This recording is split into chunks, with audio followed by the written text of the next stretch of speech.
আসসালামু আলাইকুম, শুভ সকাল।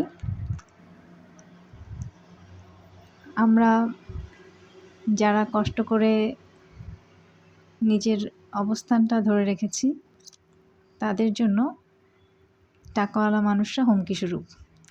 কারণ আপনি যখন তাদেরকে সম্মান দেখাতে যাইবেন, তখন তারা আপনার সম্মানকে দুর্বলতা মনে করবে। আপনি মনে করতেছেন সে আপনার কাছে সম্মান পাওয়ার উপযুক্ত, কিন্তু উনি মনে করতেছে আমার টাকা আছে, এই কারণে আমাকে ধন্যি ধন্যি করতেছে। এই ধরনের মানুষগুলোকে আসলে এড়িয়ে চলা উচিত।